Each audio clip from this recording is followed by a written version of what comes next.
अनंत कोटि वैष्णव वृंद की जय। नमाचार्य श्री हरिदास ठाकुर की जय। विदाय गौर प्रेमानंदे। हरि हरि बोल। All glories to small devotees. All glories to small devotees. All glories to Shri Guru and Shri Gauranga. All glories to divine Krishna. जय। श्रीमद् भागवतम की कक्षा में और हम लोग श्रीमद् भागवत महापुराण पहला स्कंद पढ़ रहे हैं। पहले स्कंद का 19वां और अंतिम अध्याय श्रील सुखदेव गोस्वामी का प्राकट्य, और इसमें श्लोक संख्या हम लोग पढ़ रहे हैं आज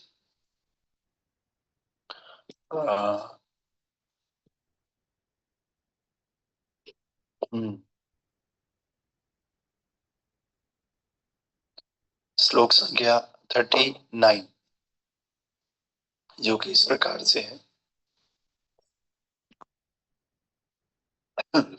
नूनं भगवतो ब्रह्मन् गृहेषु गृहमेधिनां न लक्ष्यते हि वस्थानम् अपि गोदोहनं क्वचित्। नूनं भगवतो ब्रह्मन् गृहेषु गृहमेधिनां न लक्ष्यते हि वस्थानम् अपि गोदोहनं क्वचित्। नूनं भगवतो ब्रह्मन् गृहेषु गृहमेधिनां न लक्ष्यते हि वस्थानम् अपि गोदोहनं क्वचित्। नूनं भगवतो ब्रह्मन् गृहेषु गृहमेधिनां न लक्ष्यते हि वस्थानम् अपि गोदोहनं क्वचित्। नूनं भगवतो ब्रह्मन् गृहेषु गृहमेधिनां न लक्ष्यते हि वस्थानम् अपि गोदोहनं क्वचित्। हरे कृष्ण। हरे कृष्ण प्रभु जी। नूनं भगवतो ब्रह्मन् गृहेषु गृहे मेधिनां न लक्ष्यते हवस्थानम् अपि गोदोहं कवच्यते। ओके, और कोई बात? हरे कृष्ण प्रभु जी। नूनं भगवतो ब्रह्मं गृहेषु गृहमेधिनां न लक्ष्यते हयं स्थानम् अपि गोदोहनं क्वचित्। हरे कृष्ण, थैंक यू। हरे और कृष्ण कोई प्रभु। नूनं भगवतो ब्रह्मन् गृहेषु गृहमेधिनां न लक्ष्यते अवस्थानं गोदोहन् कविकचित्।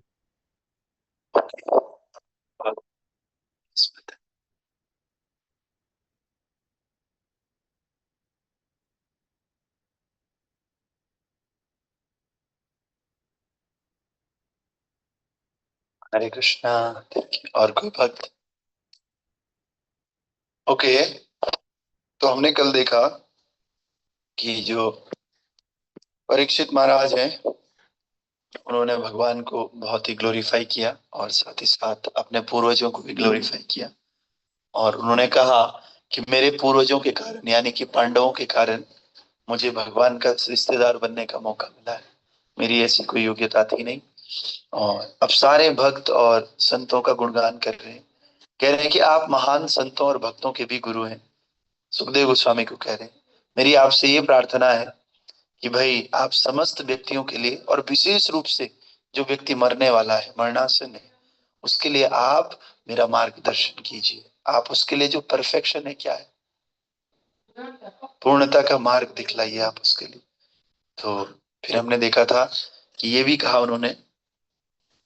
अच्छा, एक श्लोक हमने छोड़ दिया, चलो कोई बात नहीं, मैं पढ़ लेता हूँ।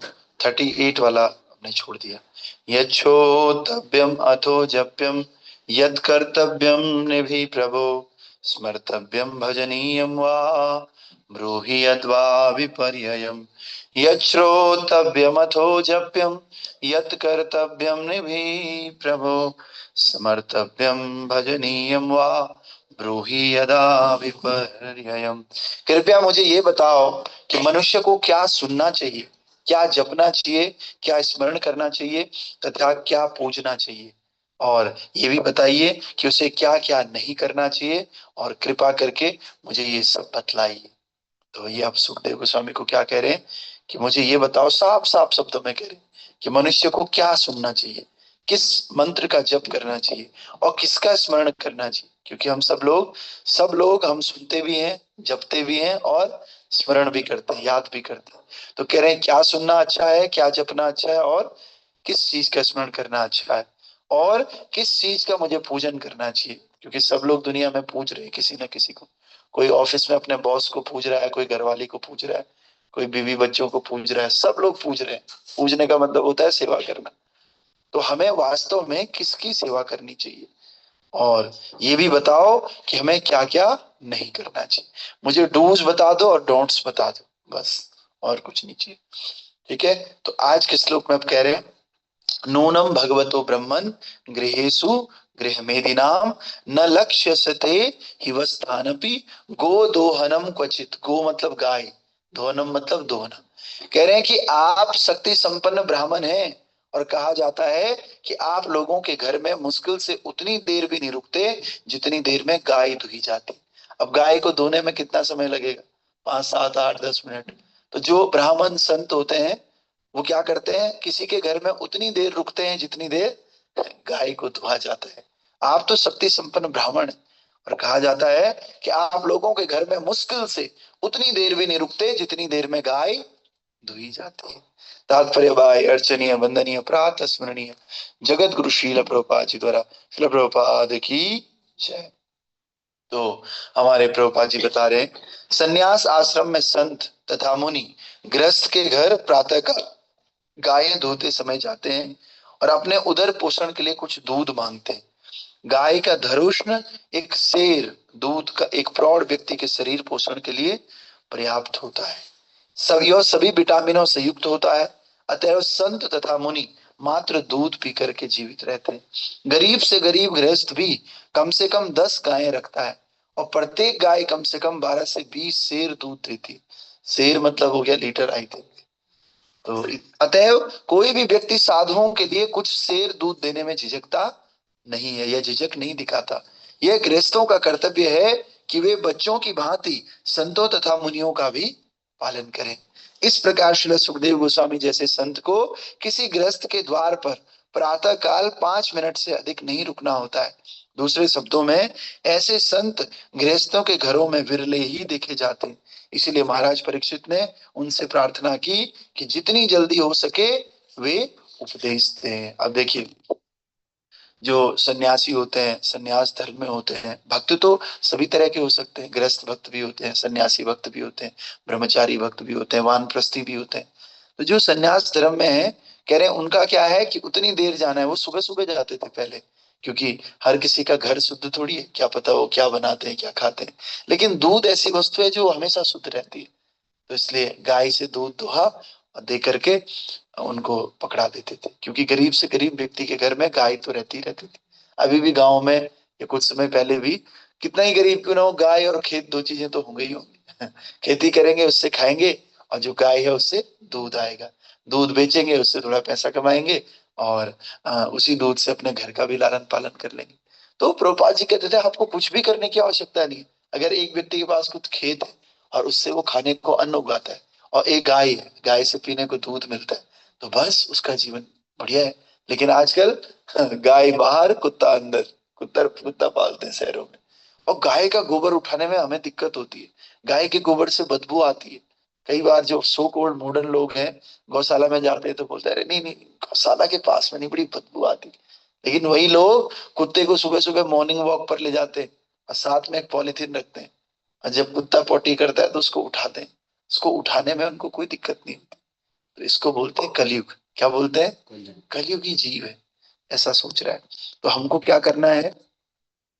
अब आगे कह रहे हैं कि भाई जो ग्रस्त होता था वो बस ये दूध देता था, इतना सारा दूध है तो सुबह सुबह जाकर के संत को दे देते थे, कोई दिक्कत भी नहीं होती। तो ये मुझे भी याद आ रहा है एक दृश्य, ऐसा होता है, मैंने भी शायद अपनी आंखों से देखा है, ढंग से याद नहीं आ रहा, लेकिन सुबह सुबह बाबा आएंगे तो भाई बाबा को जाएगा ये दूध, ऐसी ब्रज ब्रज में भी ऐसी होता था वृंदावन में। वृंदावन में सुबह सुबह बाबा जी आते थे और लो भाई एक गिलास दूध इन बाबा को दे दिया, एक उनको, और बाबा जी ज्यादा कुछ नहीं मांगते थे, एक सूखी रोटी दे दो और एक दूध दे दो, बस, ये छाछ दे दो, दूध नहीं है तो बस। और ये 2-4 घरों में ही जाएंगे बाबा जी, बस आज का हो गया खत्म, फिर कल सुबह आएंगे, फिर अपने भजन में लग जाएंगे दिन भर। ऐसे बाबा जी का वो होता था। लेकिन आजकल के बाबा जी तो खैर क्या कहना है। इसलिए महाराज परीक्षित ने उनसे प्रार्थना की कि जितनी जल्दी हो सके वे उपदेश दें। दूसरे शब्दों में ये कह रहे हैं कि जो सन्यासी है ना, वो गृहस्थों के घर में कम ही दिखते हैं, वो ज्यादातर अपने आश्रमों में ही रहते हैं, गृहस्थों के घर में थोड़ी देर कर आकर के रुकते हैं और उनको शिक्षा देके, उपदेश देकर, भिक्षा देके चले जाते हैं। और गृहस्थों का कर्तव्य है दान करना, भगवान गीता में भी बता रहे और भागवतम में भी बता रहे कि दान करना गृहस्थों का सबसे बड़ा कर्तव्य है। इसीलिए संतों को अपने बच्चों की तरह पालना चाहिए। अगर कोई संत आ गया तो उसकी सेवा अपने बच्चे की तरह करनी चाहिए। तो गृहस्थों को भी इतना बुद्धिमान तो होना ही चाहिए कि वे द्वार पर आए हुए मुनि से कुछ दिव्य संदेश प्राप्त कर लें। गृहस्थ को संत से ये नहीं कहना चाहिए कि वे उस वस्तु के विषय में उपदेश दें जो बाजार में भी मिलता हो। संतों तथा गृहस्थों में पारस्परिक आदान प्रदान का ऐसा संबंध होना चाहिए। समझ रहे हैं क्या कह रहे हो? कुछ उपदेश, कुछ बोलना चाहिए। कोई संत अगर आए कि महाराज बताए कैसे मैं भगवत प्राप्ति कर सकूं, कैसे मैं और अच्छे से भगवान का नाम ले सकूं, कैसे, मतलब जीवन का सच वास्तव में है क्या। क्योंकि परीक्षित महाराज ने ये नहीं पूछा कि मेरा पेट दर्द कैसे ठीक होगा, या बताओ क्या करना चाहिए, या मेरी गाय कम दूध दे रही है क्या करूं मैं इसके लिए उपाय।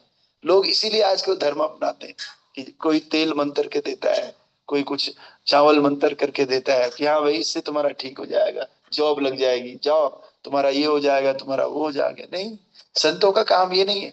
अरे जॉब लगने के लिए मेहनत करो, जॉब लगो। कोई बीमारी होती है हॉस्पिटल जाओ। संत लोग नहीं है इस काम के लिए। संत लोग किसके लिए है? जो भव बीमारी हमें लगी है, संसार में फंसने की बीमारी, उस बीमारी से हमें ऊपर उठाने के लिए संत लोग होते हैं। इसलिए संत लोगों से यही प्रार्थना करनी चाहिए कि हे संत, हे भगवान और स्वामी जी, हमें क्या करो, इस संसार से उठाने की दवाई बताओ बस। इसलिए अब लास्ट श्लोक क्या है? सूत गोस्वामी कह रहे हैं, सूत उवाच एवं भासित पृष्ठ सौराज्ञा लक्षणा गृह प्रत्यभासत धर्मज्ञो भगवान बादरायणी। श्रील सूत गोस्वामी ने कहा, इस प्रकार से मीठी भाषा का प्रयोग करते हुए राजा ने बातें की तथा प्रश्न किए। तब श्रील व्यासदेव के पुत्र जो महान तथा शक्ति संपन्न पुरुष एवं धर्मवेत्ता थे, उन्होंने उत्तर देना प्रारंभ किया। अब देखो, इस प्रकार से जो राजा है, राजा ने बड़े मीठे भाषा से बोला। ऐसे नहीं किसी संत द्वार में आए, बाबा जी जरा ये बताओ, मैंने सुना है, ऐसे टेस्ट करने के लिए नहीं। भगवान कह रहे गीता में, तत्विधि प्रणिपाते न परिप्रश्न सेवा। आपको प्रश्न जरूर करने, लेकिन विनम्र भाव से, सेवा के भाव से, जिज्ञासा के भाव से। अगर आप चैलेंजिंग वे में क्वेश्चन करोगे साधुओं को, तो आपको आपके प्रश्न का उत्तर भी नहीं मिलेगा, उल्टा अपराध और लगेगा।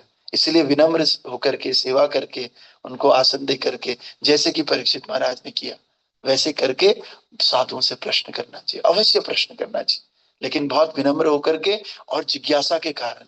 और वास्तव में आपको जिज्ञासा होनी चाहिए उस प्रश्न का उत्तर पाने की। तो भगवान फिर आपके हृदय में वो ज्ञान देते हैं उस संत के माध्यम से, और आपको उनका आशीर्वाद भी मिलता है, और साथ ही साथ आपके प्रश्न का उत्तर भी मिल जाता है। तो इस प्रकार से ये पहला स्कंद आज हमारा कंप्लीट हुआ, समापन हुआ इसका। ग्रंथराज श्रीमद् भागवत महापुराण की। तो सब लोग तालियां बजाओ ऑनलाइन। आज हमने